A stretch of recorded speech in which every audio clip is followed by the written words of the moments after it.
Bonjour à toutes, bonjour à tous. Cette table ronde a le mot IA et elle remplit le contrat, elle attire du monde. Vous avez remarqué qu'on peut mettre à peu près n'importe quoi dans IA, on attire du monde, c'est ça qui est fort, sauf que là on est sur un sujet qui est lourd d'impact, la réglementation de l'IA. Nous sommes à peine quelques semaines après l'adoption par l'Union européenne de la loi sur l'IA. Je ne m'aventurerai pas à prononcer son nom en anglais, l'IA Act. Je m'entraînais aux toilettes, mais j'y arrive pas. Donc je vais dire la loi sur l'IA, puisque c'est son nom en français. Et à peine quelques semaines après son adoption, qui sera plus tard déclinée en droit français, on est en droit de se demander son impact. Je m'appelle Jean Chabot, je suis avec vous pour cette heure de débat pour lequel nous avons 3 invités. Il se trouve que la réglementation de l'IA, après cette décision, met l'Union européenne une fois de plus au centre et peut-être comme pionnière, comme elle l'avait été pour le RGPD, le Règlement général sur la protection des données, qui a fait des petits et a beaucoup influencé la façon dont notamment les Américains ont envisagé cette protection des données. Est-ce que cette loi sur l'IA, qui se veut pionnière, en tout cas le site de la Commission européenne en parle comme ça, ils espèrent être pionniers et faire des petits. Il faut dire que le marché de l'Union européenne, c'est le plus gros marché de consommateurs au monde, de consommateurs, pas le plus gros marché économique. Donc les sociétés qui veulent vendre sur notre marché doivent quand même se conformer à ce droit-là, plutôt que de réfléchir à un autre droit qui présenterait peut-être des défauts d'incompatibilité avec le droit européen. Je ne m'aventure pas plus loin, les enjeux sont posés, ils sont aussi économiques bien sûr, avec les entreprises qui innovent. Maintenant que la réglementation est beaucoup plus claire, écrite noir sur blanc, comment les entreprises dans ce cadre-là vont-elles innover? Est-ce que ça peut être même un booster de propositions et d'innovations techniques et commerciales? On va en discuter. Nos invités sont donc de gauche à droite. Mehdi Triki, bonjour, vous représentez Hub France IA, vous êtes responsable affaires publiques. Hub France IA, on en parlait juste avant, je vous demandais si on peut le dire, mais oui, c'est un lobby, le lobby des entreprises de l'IA que vous représentez, dont vous défendez les droits. Exactement, c'est tout à fait ça. En gros, le Hub France IA, c'est l'association qui a pour vocation de fédérer l'écosystème français de l'intelligence artificielle. Voilà, ok. Concrètement. Ouais, c'est une rapide présentation. Vous aurez l'occasion de raconter un peu plus tout à l'heure. C'est important qu'on puisse situer qui vous êtes. Chloé Dodier, bonjour. Bonjour. Chloé, vous êtes ingénieure IA. Vous êtes plutôt spécialiste de la vulgarisation scientifique sur cette question-là. Et vous avez créé une boîte qui s'appelle Equilis, qui travaille autour de l'IA aussi. Oui, en fait, je travaille sur 2 axes principaux qui sont la visibilisation des femmes en sciences. Et c'est là tout le côté vulgarisation scientifique. Et je travaille aussi en tant qu'ingénieur en intelligence artificielle et chef d'entreprise sur les questions du cyberharcèlement et de l'utilisation des modèles de langage pour détecter, trier automatiquement les messages de cyberharcèlement. Ok, bienvenue. Merci. Et puis, à votre gauche, à notre droite, Iman Bello, bonjour. Bonjour. Bonjour Iman, vous étiez avocate en droit de l'IA et puis vous avez depuis quelques mois rejoint Future of Life Institute, l'Institut du futur de la vie. Qu'est-ce que c'est? Et qu'est-ce que vous y faites? C'est une association qui est basée aux États-Unis et à Bruxelles. Et on fait du plaidoyer et de la négociation internationale. Donc c'est de la régulation internationale, notamment... Parlez bien près du micro, s'il vous plaît. Comme ça, c'est mieux? Carrément plus près. Ah oui, d'accord, genre comme ça, quoi. Comme ça, moi, il touche la barbe. Parfois, j'ai des petits poils de barbe qui sautent. Wow. Ok.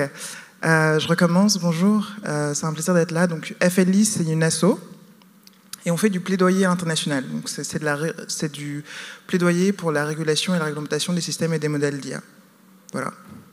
D'accord. Alors, j'acquiesce, mais je ne comprends pas. Ça veut dire que, donc, mes journées, ça veut dire que je fais de la recherche juridique, donc comme avant. Ensuite, j'écris des petits mémos. Et après, je les envoie par mail à plein de gens, notamment à des politiciens. Et ensuite, j'essaie de prendre des cafés avec eux pour expliquer pourquoi est-ce qu'il y a des trous dans la raquette dans la réglementation et comment est-ce qu'on fait pour aller de l'avant dans la réglementation de l'IA. Voilà. Mais j'ai rarement entendu quelqu'un qui s'est aussi vite switché vers une façon compréhensible de son boulot. Vous avez vu comme elle a... C'était incroyable. Moi, ça m'a calmé. L'histoire du café et des trous dans la raquette. Génial. Bon, je m'assois, parce que là, j'ai mieux compris ce que vous faites. Chloé, Iman vous repasse le micro. En préparant cette table ronde, on disait qu'on allait commencer forcément par de quelles IA on parle. On va faire assez vite, je vous rassure. Et vous disiez que oui, c'est bien de définir au début de quelles IA on parle, mais que malgré tout, il y a des défauts, une fragilité dans la définition même des IA dont on va parler. Oui, alors ça dépend beaucoup du texte juridique dont vous parlez. Là, j'en ai pas un en tête spécifiquement, mais... On n'attaque pas tout de suite sur la loi sur l'IA européenne, hein, pour l'instant en général. Oui, j'aime bien dire qu'il y a une définition élitiste de l'IA qui est celle des réseaux de neurones, des large language models et des choses qu'on comprend pas trop. Et on a tendance à dire que l'intelligence, c'est... il faut forcément que ce soit au moins égal à nous, à notre propre intelligence. Donc, tout ce qu'on a du mal à percevoir, on classifie ça comme de l'intelligence artificielle. Donc, ça, c'est une définition qui évolue un peu au fil du temps. Tu me diras si tu as une autre définition. Donc ça, pour moi, c'est la version un peu élitiste, mais il y a beaucoup d'outils mathématiques qu'on pourrait assimiler à une forme d'intelligence, en tout cas... qui remplacent des tâches qui, à la base, nécessitaient un tout petit peu de réflexion humaine, qui ne sont pas forcément des réseaux de neurones, et qui peuvent aussi potentiellement être inclus ou non dans certaines réglementations ou dans certaines définitions de l'IA. Et voilà, je voulais juste mettre le point sur ces modèles mathématiques qui ne sont pas des réseaux de neurones profonds, mais qui ont aussi un rôle qui peut être similaire des fois à ces IA génératives ou à ces IA prédictive. Iman, Mehdi, on va parler IA là, pendant 1 heure. Pour être sûr qu'on parle de la même chose, vous voulez apporter une définition supplémentaire, un complément de définition sur de quelles IA on va précisément parler?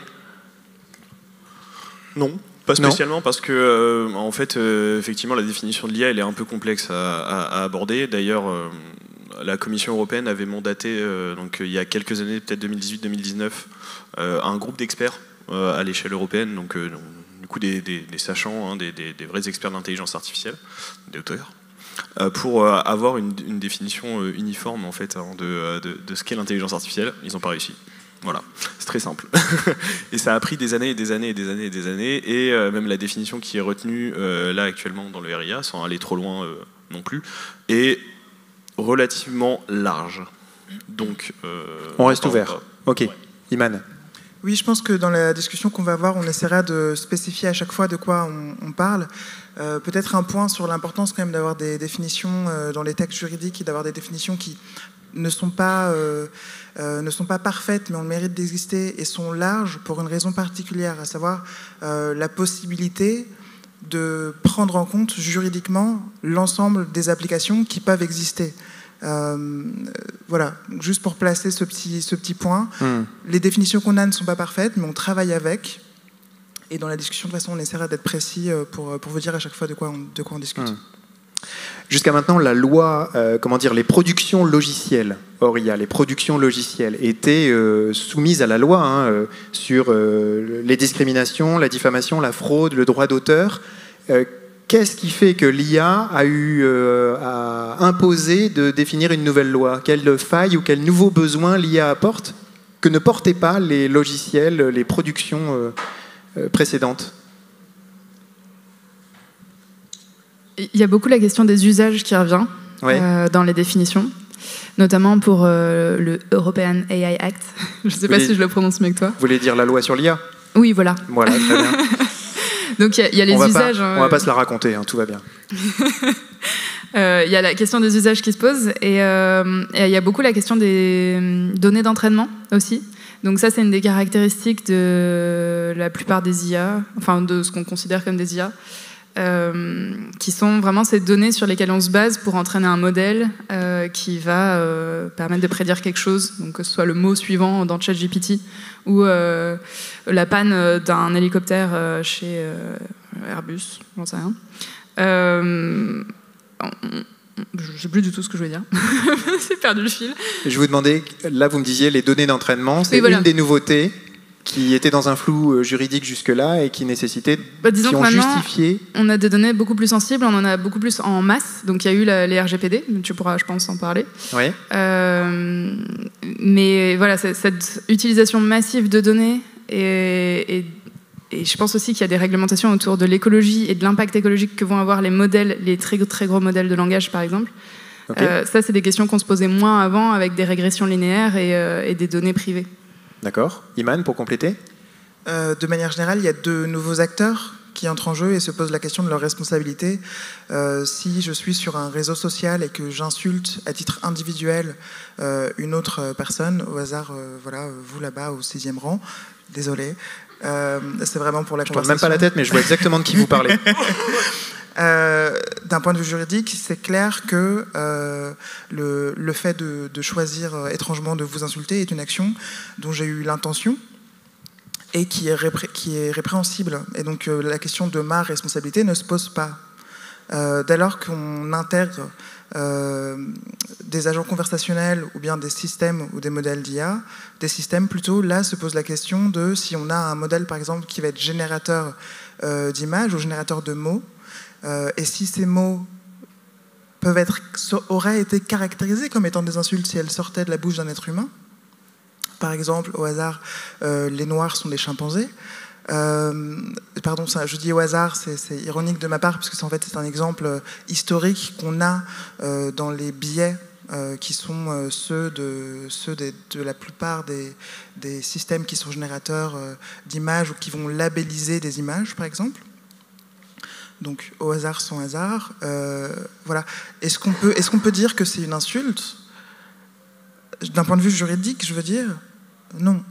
Qui porte la responsabilité de cet acte-là ? Les textes dont on dispose, qui sont ceux du droit de la presse, qui peuvent être liés par exemple à l'insulte ou à la diffamation, ne peuvent pas s'appliquer. Donc, se pose la question de comment est-ce qu'on fait pour changer la façon dont on pense le droit. Et cette réflexion-là, dites-moi si je suis trop long, cette réflexion-là de changement, de réflexion autour du droit, on passe en fait, j'essaie de faire simple, hein, on passe d'un modèle de responsabilité directe à un modèle, pardonnez mon franglais, de compliance. Oui, j'ai pas, voilà. Conformité. Merci. On passe à un modèle de conformité. Et donc se pose la question de comment est-ce qu'on invente un droit de la conformité pour que, par exemple, dans les données d'entraînement, pour revenir à ce que nous disait Chloé, on ait soit de la transparence, soit des questions qui sont relatives à la qualité de ces données, pour faire de notre mieux pour qu'un jour, lorsqu'une personne noire est labellisée par un outil, le mot singe n'apparaisse pas. Voilà, j'espère que j'ai répondu à la question. Ouais.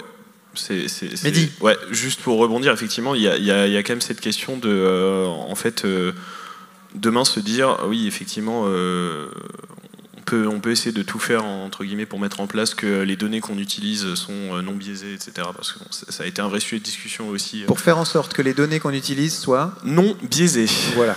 Donc une donnée qui n'est pas biaisée, bien entendu, c'est une donnée qui ne présente pas de biais, comment dire, idéologique la plupart du temps. Donc c'est-à-dire une donnée qui est brute et prise telle qu'elle, quoi, tout simplement. Donc c'est-à-dire pour ce qu'elle est. Okay. Okay. Et au-delà de ça, il y a un travail qui a été fait sur les biais, hein, bien entendu. Ça a été un travail préliminaire qui a été fait par la Commission européenne, et comme je vous l'ai dit tout à l'heure par un groupe d'experts. Et puis après derrière il y a tous ces sujets de transparence effectivement dont parlait très bien Iman. Et derrière après voilà il y a la question bien entendu de l'usage qu'on va faire de l'intelligence artificielle, parce que je pense que c'est un sujet qui est relativement important. Et sur ces questions-là, en fait, cette idée de la conformité, c'est de se dire comment on essaie de faire en sorte de limiter que des gros accidents arrivent. C'est un peu ça. Et surtout, comment les entreprises mettent en place en fait des cadres de conformité, des cadres juridiques, hein, bien entendu, pour faire en sorte de border à peu près tous les mésusages qu'il pourrait y avoir dans une intelligence artificielle, ou alors toutes les données qui pourraient, on va dire, être mal utilisées dans le cadre d'un système d'intelligence artificielle. Voilà, c'est un peu ça l'idée. Qu'est-ce qui existait ? On va en parler de cette loi historique qui est toute récente, mais qu'est-ce qui existait déjà avant au niveau du droit international autour de l'IA, Iman ? On a de manière générale les standards de sécurité qui doivent être absolument mis à jour, mais qui ont le mérite d'exister par rapport à la qualité des produits, par rapport à la qualité des services, par rapport aux obligations de maintenance des logiciels, etc. Donc il y a énormément de choses dans le droit qui continuent à s'appliquer. Voilà. Mais comme vous l'avez bien posé en amont il y a 5 minutes, effectivement, la nouveauté des outils nécessite la mise à jour et l'invention de nouvelles règles. Et c'est ce que le règlement IA fait, en partie. Et il y a aussi d'autres textes européens qui sont nouveaux, dont on parle un peu moins, mais qui sont quand même tout aussi importants parce qu'ils viennent recoudre d'autres trous dans le raquette. C'est-à-dire, là, il y a la loi qui a été votée il y a 2-3 semaines, et vous dites qu'à côté, il y a d'autres textes? Complètement, oui. Il y a des propositions de directives, par exemple, au niveau européen, qui sont relatives spécifiquement à ce qu'on appelle les deepfakes, qui sont donc des images ou des vidéos qui ont l'air d'être... elles sont réelles aussi, elles existent, mais elles ont l'air d'être le fruit d'une expérience passée. Oui. Oui, les deepfakes, donc c'est ces photos ou vidéos qui impliquent souvent des personnalités et qui les mettent dans des situations plus ou moins gênantes. Exactement, et qui impliquent le plus souvent des femmes qui voient leur visage, pour ainsi dire, copier-coller sur d'autres corps nus, ou sur la création d'un corps nu qui n'est pas ça c'est pour le porno, ça peut être aussi en politique. Il peut y avoir une vidéo d'une personnalité politique qui visite une association alors qu'en fait ça s'est jamais passé. Exactement. Okay. Ou bien un feu à la Maison Blanche alors qu'il n'y a jamais eu de feu. Voilà. Donc il y a des textes en dehors de cette grande loi qui réglementent notamment les deepfakes. Il y a la proposition de directive sur les deepfakes. Il y a toute la modification du champ de la responsabilité au niveau des produits qui se passe aussi au niveau européen. Et qui pour le coup est assez intéressant d'un point de vue juridique parce que ça vient remodeler le rapport à la responsabilité. Si je fais très simple, avant, vous créez un produit, votre produit est défectueux, vous êtes fautif. Pour prouver que votre produit est défectueux, la personne qui indique que votre produit est défectueux doit le prouver. C'est quasiment impossible à faire si on parle de système d'IA. C'est impossible en tant que consommateur d'avoir les preuves, les outils qui permettent de prouver qu'un outil a été défectueux. Donc, dans ce nouveau texte européen, il y a un changement de la charge de la preuve, et avec une sorte de... C'est plus simple pour les consommateurs, c'est aux personnes qui créent les produits de prouver que leurs produits n'étaient pas défectueux. Sur la base des plaintes éventuelles de consommateurs. Plein de choses. On rentre par la petite porte, on va rentrer par la grande porte de cette loi, mais la petite porte justement pour amener de l'eau à votre moulin, c'est justement cette loi apporte la possibilité non seulement de déposer un recours si vous estimez qu'une IA a été discriminante pour vous, mais en plus vous pouvez désormais demander une explication à l'éditeur sur la cause de cette discrimination. Comment son algorithme, pour faire vite, je dis algorithme parce que j'y connais rien, comment son algorithme est construit pour amener à cette discrimination. Donc l'éditeur va devoir s'expliquer sur le fonctionnement, et ça c'est un apport vraiment énorme. Complètement. Mais vous pensez bien que ce recours-là, bon, c'est génial qu'il existe évidemment et c'est super important, mais pour que vous puissiez l'utiliser, il faut que vous sachiez. Il faut une culture. À l'origine.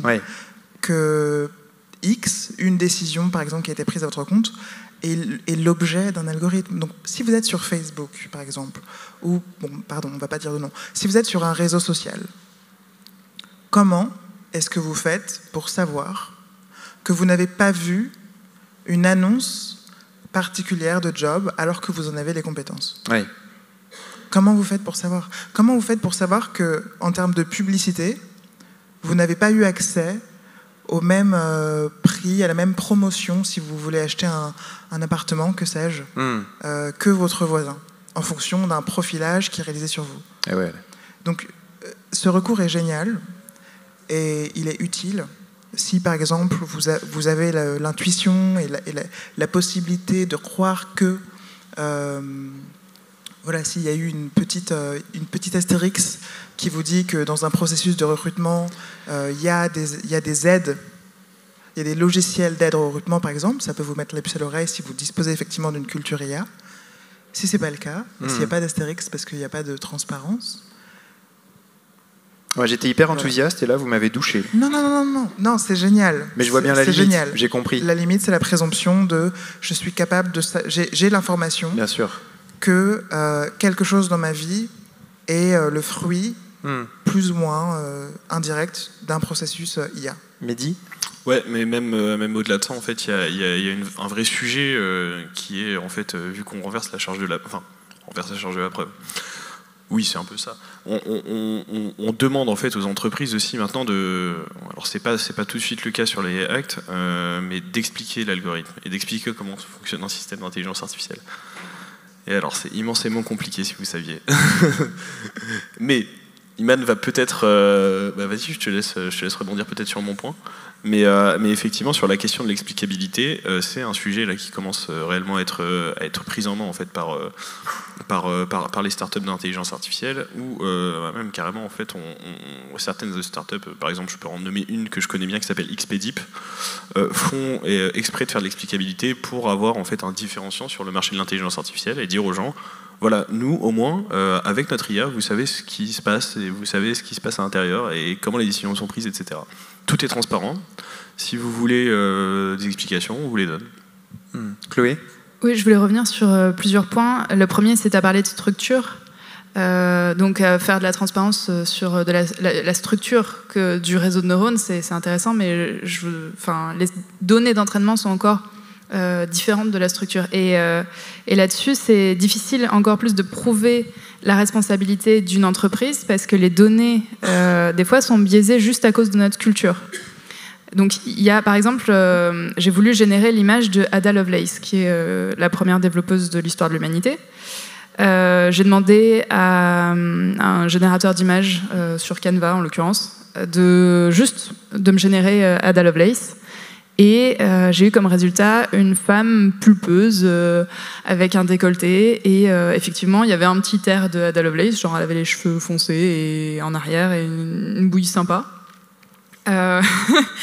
Et j'ai essayé de retracer un petit peu l'histoire des billets qui sont apparus là. Donc il y a évidemment toute la partie apprentissage par renforcement et apprentissage sur les données des artistes. Et donc du coup, quand on voit les données des artistes, on voit aussi les billets. Par exemple, Hedy Lamarr, c'était une actrice qui est aussi scientifique. Et du coup, elle a plein d'images sur Google, partout dans la fiction et dans la réalité, où on la voit représentée comme une femme très séductrice. Et c'est factuel, c'est-à-dire que ces images-là, elles existent, elles sont bien réelles. Ça a été prises en photo, parfois même. Des fois, c'est des peintures. Mais les biais qui apparaissent dans ces images-là, elles sont du fait de l'humain. Elles ne sont pas du fait de l'intelligence artificielle. Et donc, du coup, on pourrait très vite se dédouaner en disant en fait, mes données, c'est les données que j'ai trouvées sur Internet. Donc, s'il n'y a pas de femmes CEO de couleur noire qui ressort dans ma génération automatique d'images, c'est juste parce qu'il n'y a pas assez de ces personnes-là qui sont représentées dans les bases de données. Donc, du coup, est-ce que la responsabilité à ce moment-là, elle est à l'entreprise ? Est-ce qu'on doit aller plus loin dans la réglementation pour pousser les entreprises à compenser les billets de société ? Mais du coup, il faut les identifier, ces billets de société. Voilà, c'était ouverture. Et donc ça, la loi sur l'IA ne le prévoit pas. Ça reste un vide. C'est ça que vous dites ? Elle le prévoit pas. Enfin, Iman, sans dire de bêtises, elle le prévoit pas. Mais après, une fois de plus, c'est charge à chacun en fait, et chaque entreprise de, on va dire, se donner des cadres éthiques, enfin se donner un cadre éthique pour faire en sorte, qu'il y ait moins de biais ou autre. Mais ça, c'est un sujet qui est infiniment complexe parce que on touche en fait derrière à carrément autre chose, c'est-à-dire que on dépasse là carrément juste le simple règlement sur l'intelligence artificielle. On va sur l'anticipation potentiellement de ce qui pourrait exister dans le futur. Pas mal, hein ? Mais après, moi, c'est quelque chose que j'aimerais peut-être un peu rapprocher de la réalité, où c'est pas toujours simple et ça peut entraîner des surcoûts pour les entreprises. Bon, c'est terrible de dire ça, hein, vraiment. Mais parlez un peu plus fort. Ouais, d'un point de vue économique, des fois, ça peut être compliqué en fait de commencer à penser une solution qui est totalement éthique, qui respecte tous les principes, les 7 principes du comité dont je vous parlais, d'experts européens qui a été nommé par la Commission européenne. C'est très très complexe, mais ce qui est... Alors moi, c'est ça que je comprends pas, parce que moi je me mets du point de vue de l'usager, je suis hyper rassuré que ça existe, j'ai l'impression que ça me protège. Et vous me dites, non, ça va limiter la boîte parce que c'est trop dur de respecter le règlement de bout en bout. Non, c'est-à-dire que en fait, le règlement, oui, on peut le respecter de bout en bout, mais je suis juste en train de dire que les travaux qui ont été faits en amont de ce règlement et qui sont totalement décorrélés de ce règlement, eux, effectivement, étaient bien plus poussés, bien plus profonds, et ne transparaissent pas forcément dans le règlement. Parce qu'une fois de plus, on savait très bien qu'on ne pouvait pas, on va dire, brusquer le marché à ce point-là. Iman ? Peut-être pour apporter un peu de contexte, le règlement IA... Pardon. Donc c'est cette fameuse loi qui a été votée il y a 3 semaines. Voilà, c'est un règlement. Hop. C'est plus qu'un contexte, faudrait dire les principaux apports. Bien sûr. S'il vous plaît. Alors, donnez-moi 2 secondes. Donc, le RGPD... Merci, Iman. Chloé. Non, mais c'est pour apporter un peu de lumière sur ce que Mehdi vient de dire. Le but du RGPD, du règlement qui est relatif à la protection de la vie privée, c'est de protéger les consommateurs. Voilà, c'est le préambule du texte. On sait que l'ensemble du RGPD a pour but de protéger les consommateurs et de protéger leur vie privée. Le but du règlement IA est double. D'un côté, protéger les entreprises à l'échelle européenne, et de l'autre, apporter des règles sur la façon dont on peut prendre en compte l'effervescence des modèles et systèmes d'IA. C'est le préambule. Vous voyez bien que les préambules ne sont pas du tout identiques, et donc se dire le règlement IA existe, et donc je suis rassuré en tant que consommateur, le but du règlement IA n'est pas de protéger les consommateurs. Voilà. Sur les apports, c'est ça, du règlement IA ? Oui, vous pouvez nous le présenter, Yes. notamment la classification. Bien sûr, bien sûr. Il y a 2 approches au règlement IA. La première, c'est une approche par les risques, et la seconde, c'est l'approche ChatGPT existe, il faut qu'on fasse quelque chose. Donc, la première approche par les risques, vous imaginez une pyramide. En haut, les risques inacceptables. Le scoring social, par exemple, c'est inacceptable que chaque citoyen, chaque personne qui habite sur le territoire de l'espace économique européen dispose d'une note, et qu'en fonction de cette note-là, ces personnes puissent prendre le métro ou prendre l'avion ou autre, enfin, voilà, avoir accès à certains cafés. On a tous regardé Black Mirror, et si ce n'est pas le cas, je vous invite à le faire. Donc, les risques inacceptables, interdits. Voilà. C'est rouge, c'est interdit. Les systèmes à haut risque, des obligations qui sont plus resserrées que les autres. Les systèmes à haut risque dans certains secteurs, l'éducation, la santé, les infrastructures critiques, donc l'eau, l'énergie, etc. Des obligations particulières. Les systèmes à risque modéré ou à risque faible, essentiellement des obligations de transparence. Donc là, vous pensez à l'obligation, et je sais que vous le faites tous ici dans cette salle, de lorsque vous générez une image et que vous l'utilisez, d'indiquer que cette image a été générée par un système d'IA. Lorsque vous utilisez un texte de ChatGPT et que vous le modifiez légèrement, je sais que vous mettez une astérix pour dire ce texte a été coécrit par moi et ChatGPT. Voilà. Donc merci à tous de respecter l'article 52 du règlement IA. Elle est très forte. Elle est très très forte. Nous vous saluons. Voilà, donc ça c'est l'approche par les risques. La seconde approche, qui est ChatGPT existe, il faut qu'on fasse quelque chose, c'est comment est-ce qu'on fait, et là c'est vraiment intéressant, en tout cas moi je trouve ça particulièrement intéressant, comment est-ce qu'on fait juridiquement et politiquement aussi pour penser un droit qui nous permette de prendre en compte la multimodalité. Le fait que les systèmes puissent à la fois écrire, produire des images, produire des films, et parfois, si on les plug sur d'autres applications, avoir d'autres applications dans la vie réelle. Si vous avez des assistants, par exemple, que vous vous êtes créés. C'est très utile pour gérer l'agenda, par exemple. Voilà. Et c'est une approche qui est intéressante, mais qui a le mérite d'exister, mais qui, évidemment, par sa nature, ne peut pas être complète. Et c'est pour ça que, d'un point de vue européen, on a plein d'autres textes, au-delà du règlement IA, qui nous aident à gérer les conséquences des IA. Et c'est aussi pour ça qu'on a... et c'est mon métier, c'est pour ça qu'on fait de la négociation à l'international pour gérer les questions qui doivent se gérer à l'international, notamment les questions de sécurité. Auprès des États. auprès des États, auprès des entreprises, auprès du monde académique. Un complément? Non, c'est bon. Chloé, pas motivée. Hein. Non, c'était... C'était très bien. Ok.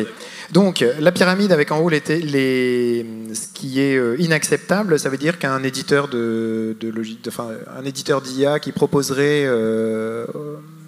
un produit qui rentrerait dans cette catégorie serait interdit, retoqué, pénalisé. Ok, d'accord. Donc ensuite, il y a, vous disiez, les technologies à haut risque. Comment elles vont être... c'est ça qui est intéressant. Parce que le haut de la pyramide, c'est inacceptable, ça rentre pas. Le bas de la pyramide, bon, ça va, c'est cool, ça circule. C'est le milieu qui pose les problèmes de critères de sélection. Comment ça va fonctionner? Peut-être avec un ou deux exemples? Oui, bien sûr. Donc là, imaginez-vous un train. Chaque rame correspond à votre pipeline IA. Et pour chaque rame, chaque élément de votre pipeline IA, vous avez différentes obligations. Donc au tout début, par exemple, sur vos données d'entraînement, vous avez des obligations à la fois de transparence, où vous devez être en capacité d'expliquer l'origine de vos données d'entraînement, donc l'origine de manière détaillée, c'est-à-dire est-ce qu'elles sont libres de droit? Si oui, génial. Sinon, comment est-ce que vous en avez acquis les droits? Ensuite, au niveau de la création de votre système, quelle est la structure que vous avez mise en place? Et au niveau de l'usage de vos systèmes, que font vos systèmes et comment est-ce que vous avez, encore une fois, dans cet esprit de conformité, du mieux que vous pouvez, comment est-ce que vous avez géré les risques et pensé les risques de vos systèmes. Et donc là, il faut vraiment se poser la question du contexte de déploiement et essayer d'avoir les bonnes personnes autour de la table pour se poser ces questions-là. Et du coup, pour une entreprise, mettons un éditeur qui est dans la salle, ça va être un labyrinthe administratif, beaucoup de paperasse à remplir, du reporting à faire. Enfin, ça va passer par quoi? Mehdi, oui, je vous passerai la parole après. Bien sûr. Ok. Ben, je sais que je suis biaisé, mais ma réponse c'est non. C'est pas de la paperasse énorme. En fait, il suffit de le faire. Et évidemment, si on se dit que c'est de la paperasse, ça devient de la paperasse. Oui. Mais si on comprend... Oui, en soi, le mot est péjoratif, voilà. Donc oui. Mais si on comprend l'importance de le faire, à la fois d'un point de vue évidemment juridique, mais aussi business, ça devient un enjeu qui est important. Et puis, ça ne prend pas autant de temps qu'on ne le croit, vraiment. Moi, alors, je suis d'un côté d'accord avec Iman et de l'autre un peu moins. C'est-à-dire qu'effectivement, il faut quand même souligner une chose concernant cette réglementation sur l'intelligence artificielle, c'est que c'est quand même une opportunité business importante. C'est une opportunité business importante parce que on sera les entreprises du marché européen, donc du coup, qui fourniront des systèmes d'intelligence artificielle, seront les seuls à avoir effectivement un framework. Terrible, j'ai parlé en anglais.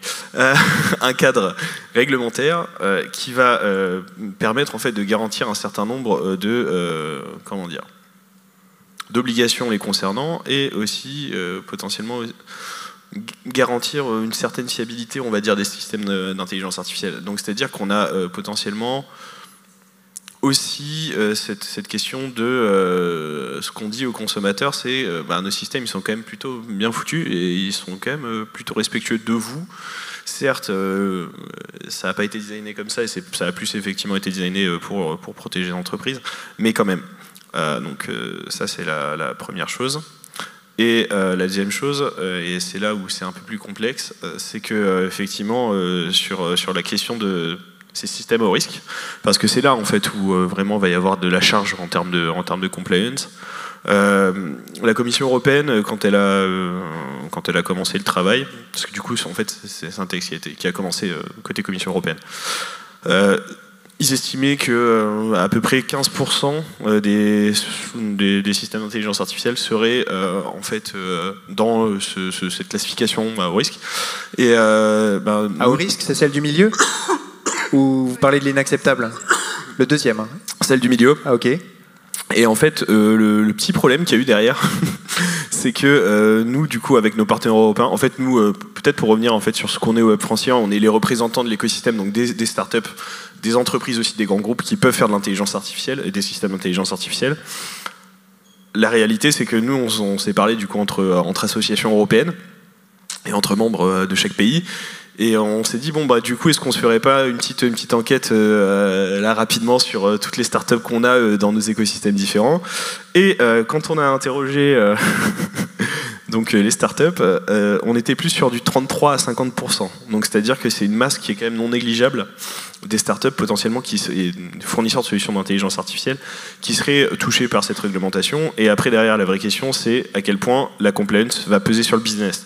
C'est-à-dire que la compliance est super important et effectivement ce règlement est super important et je continue à le dire, on n'est pas du tout contre au côté Francia. D'ailleurs on a aidé aussi donc la commission et le Parlement, mais il y a quand même du fric derrière à mettre. Hein. C'est pas une charge de travail qui est négative. Hein. Voilà, il nous faut une personne pour s'occuper de la compliance et pour rendre en fait soit by design, soit a posteriori le système d'intelligence artificielle conforme à ce règlement. Donc ça coûte quand même de l'argent et potentiellement ça peut être un risque, à mon sens à court terme, pas à long terme, mais ça peut être un risque à court terme sur une perte de compétitivité qui pourrait exister. Donc de l'intelligence artificielle donc sur le marché européen. Mais à long terme, beaucoup de bénéfices. Peut-être que du coup ça va réguler un petit peu l'engouement qu'on a aujourd'hui pour l'IA, on en met un peu à toutes les sauces partout. Je crois aussi que dans le texte, il y avait une histoire de... Ça va réguler, qu'est-ce que vous avez dit? Ça va réguler l'engouement complètement aberrant qu'on voit en ce moment sur l'IA, l'utilisation de l'IA absolument partout, où si on veut avoir des bourses, il faut montrer qu'on utilise des deep tech, et donc du coup on va montrer qu'on utilise de l'IA alors que c'est pas du tout pertinent. Je suis complètement contre le terme techno-push. Et voilà, on est d'accord. D'accord, bah, c'est génial. Moi aussi, je suis d'accord. Mais donc peut-être que ça va avoir cet effet un peu de calmer les entreprises qui vont se poser la question de est-ce que c'est vraiment nécessaire que j'utilise de l'IA? Oui. Bon, bah, si c'est nécessaire, on va aller jusqu'au bout de la démarche. C'est plutôt sain, ok. Ouais. Et après, il y a les questions aussi de... Il me semble que dans le texte, il y a quand même un peu de bon sens, dans le sens où ils vont être plus stricts sur les grosses entreprises et ça va se mettre de manière raisonnée et à l'échelle pour les plus petites entreprises. On espère ça. Moi-même, je suis concernée en tant que fondatrice d'une entreprise en IA. Et j'aurai une question pour toi éventuellement. Mais je sens que tu vas répondre aussi sur ce que Mehdi a dit. Alors attendez, pendant que vous posez votre question et que vous y répondez, je m'éclipse, je vais chercher ma bouteille d'eau. Okay. Très bien. Parce que ça se passe bien sans moi. Moi, ma question, elle est sur un cas très concret. En IA, on a beaucoup de modèles qui sont open source. Comment ça se passe pour la réglementation de ces modèles ? Moi-même, j'en utilise et j'ai pas l'intention d'entraîner mes propres modèles d'intelligence artificielle pour des raisons écologiques et puis pour des raisons pratiques. J'ai pas forcément toutes ces données-là. Est-ce que la personne, comment on retrouve la personne qui a fourni le modèle open source? Est-ce qu'elle est responsable de quelque chose? Et typiquement, dans le cas des deepfake porn, j'avais réussi à retracer un petit peu l'origine de la génération d'un deepfake qui m'avait été présenté. Heureusement pas avec ma tête dessus.